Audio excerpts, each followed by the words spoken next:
Does my right honourable friend agree with me that the people of Mansfield, who, like many millions across the country, previously voted Labour but now put their faith in a Conservative government to deliver, are not in fact traitors as they've been branded by members of the party opposite this week, but in fact this government and members on this side of the House respect these hard-working people and communities, we respect their choices and we will deliver for them. I thank him very much, I thank my honourable friend very much for all the work he does to champion the cause of education. I'm very welcome recently that West Knox College in my constituency has had the first capital funding that it's had for a very long time. Our FE and HE institutions have a huge role to play in rebuilding our economy. Can we add, before the summer, a scheme and mechanism to ensure that those vouchers are used for healthy meals for vulnerable children? One of my great passions and the campaign I most regularly return to in this place, Madam Deputy Speaker, is that of working class boys in areas like Mansfield and in other parts of the country where there's deep and entrenched disadvantage. Like working class boys, the most disadvantaged group in our entire country. By age 5 already, white boys from disadvantaged backgrounds are 13%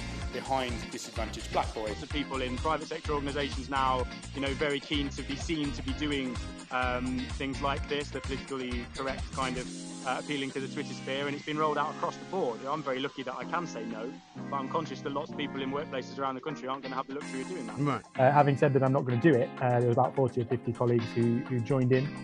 We managed to get the House Commons to back down and say it wasn't going to be compulsory anymore. We were going to be able to choose, and there's been a few of us really badgering the department, the Equality Department, about this.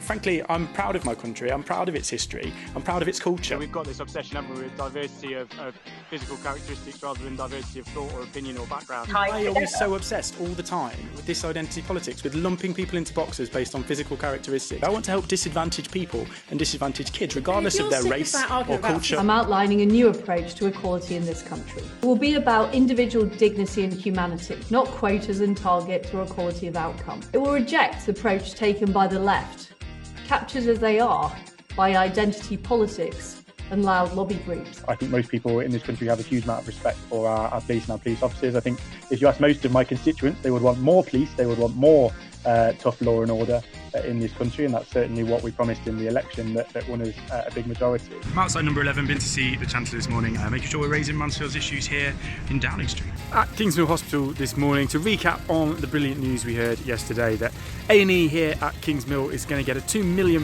investment on top of the £50 million we secured in the Future High Street Fund and Town deal last year. This week we've announced that Mansfield's got an extra £1 million.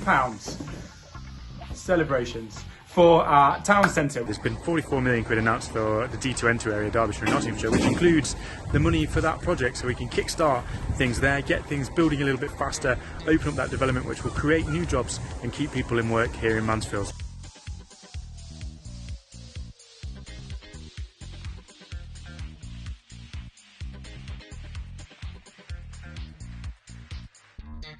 In my view, the people of Mansfield are well served by my honourable friend.